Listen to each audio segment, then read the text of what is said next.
Hey guys! I'm back with another video! Another recipe tutorial na naman para sa inyo mga ate at kuya ko. Magluluto ulit ako ng barbecue. Simulan na natin itong video sa pangunguha ng kalamansi para hindi ko na kailangang bumili ng pandagdag. Noong isang araw lang kasi ay nagluto din kami ng barbecue. At kung follower nga kita ay madalas mo itong makikita sa mga videos ko. Dahil kung hindi nyo po maitatanong, paborito namin itong lahat. At lahat ng nakakatikim na nito ay ganito parati ang nire-request sa amin. Balik na tayo dito sa pamumulot ng kalamansi na sinusungkit naman ng napakabait kong asawa. Sana all. Tama kayo ng dinig. Sa sobrang bait niya, magre-reklamo muna siya bago sumunod.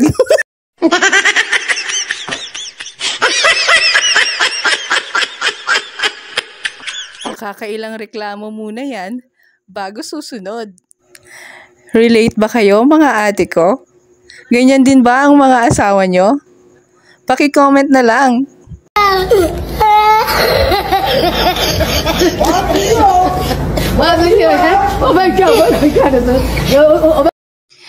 Balik na ulit tayo dito sa pamimitas ng kalamansi para may pandagdag pa tayo sa natira noong isang araw.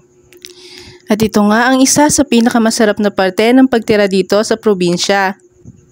Kapag may kulang na sangkap, ay hindi mo na kailangang lumayo pa dahil maluwang ang mga lupang taniman dito. Basta masipag ka lang magtanim, tiyak marami ka din aanihin. Ito nga pala yung mga tirang kalamansi namin, kaunti lang kaya kailangan dagdagan. Dahil satisfied na ako sa nakuha naming kalamansi, tara simulan na natin gumawa ng marinade. Ibuhos ang kalahati ng 1.5 na Coke. Pinaghalo ko nga pala ang manok at baboy. Nasa 5 kilo ang pinagsamang manok at baboy na nabili ko. May espesyal na salo-salo kasing magaganap kinabukasan. Kaya heto, naisipan na naman namin magluto ng barbecue. Ito kasi ang madalas naming inihahapag sa mga bisita. Sa mga hindi po nakakaalam, maraming taon din po kaming nanirahan sa probinsya ng Pampanga, partikular na sa Angeles City. At ito pong gisadong barbecue ang madalas na ihanda kapag may salo-salo. Pagkatapos ko palang nilagay ng Coke, ay nilagyan ko na rin ng toyo. At isusunod ko naman itong kalamansi. Ang toyo ay nasa 3/4 cup. At ang kalamansi naman, sa tansya ko ay nasa 1/4 cup. Tinatansya ko lang talaga yung mga ingredients. Wala akong saktong measurements. Ilagay na rin natin itong bawang. Nasa 5 butil ito. Isunod na rin natin itong pamintang pino. Nasa 1 kutsara naman ito. Kayo na pong bahala kung gusto nyo pa itong dagdagan o bawasan. Isunod na rin natin itong brown sugar. Siguro ay nasa 3/4 cup ang gagamitin ko ngayon. Dadagdagan ko na lang ulit mamaya kapag nakulangan pa ako sa tamis. Huwag nating kakalimutan itong asin. Huwag puro toyo para hindi naman ito maglasang adobo. Pagkatapos natin mailagay ang lahat ng sangkap, ay atin na itong hahalu-haluin. Siguraduhin natin na mahahalo itong mabuti para naman manuot ng gusto ang marinade sa mga karne. Make sure din pala na hiwaan muna ang karne ng manok. Again, para manuot ng gusto ang marinade. Ayan, tapos na. Ilagay na muna natin ito sa refrigerator at hayaang mababad. Pagkatapos itong mababad ng mga 4 hanggang 5 oras, ay pwede na natin itong ihawin. Hindi na kailangan pang well done ang pagkakaluto. Dahil papakuluan din natin ito mamaya. Ang kailangan talaga kasi nating i-achieve ay ang lasa ng inihaw. Basta sisiguraduhin lang natin na maluluto ng maayos ang mga karne. Maaari kasi tayo makakuha ng sakit sa pagkain ng mga bloody at hilaw na karne. Kaya advisable talaga na ilutong mabuti ang mga karne. Ito na, malapit na tayong matapos sa pag-iihaw. Huling batch na ang mga liempo na ito. Shoutout nga pala sa mga binibilan ko ng karne, sina Ate Glacy at Ate Jeng. Hello po sa inyo!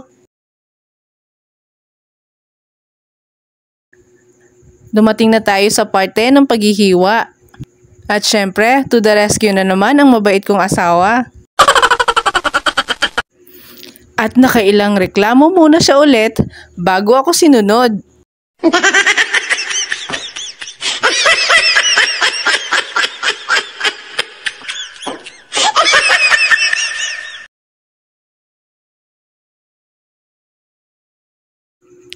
Dito na tayo sa pagigisa. Lagay ng katamtamang dami ng mantika.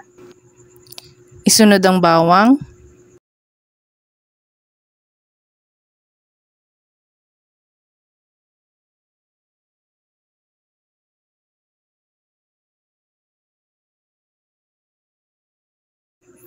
Sibuyas.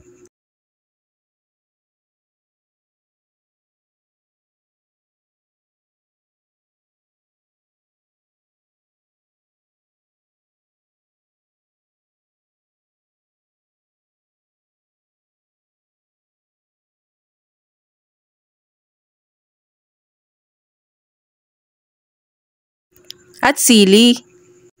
Mas masarap nga pala ang barbecue kung medyo maanghang ito.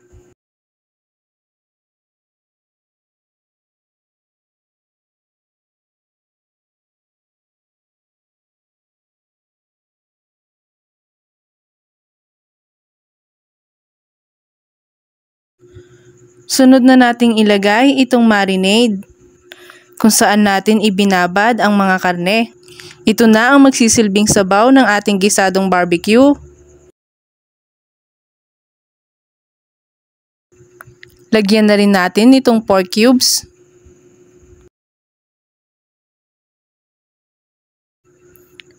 Pati na rin ng ketchup. Banana ketchup pala ang gamit dito. Pero kung wala kayong stock nito, ay pwede na rin ng tomato ketchup. Yun nga lang ay mahirap balansehin ang lasa. Nagdagdag na rin pala ako nitong brown sugar. Nakukulangan pa kasi ako sa tamis. Sa mga hindi pa nakakatikim ng gisadong barbecue at balak ding magluto nito, katamtaman lamang po ang alat at tamis nito. Ayan, kumukulo na ang sabaw. Maaari na nating ilagay ang mga karne.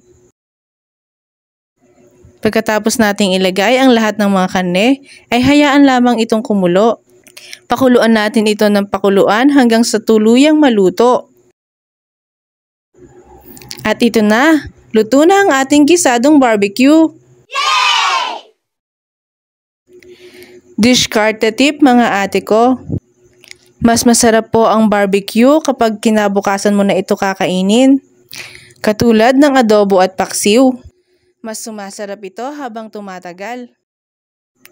Yan lamang po. Thank you for watching. Don't forget to follow.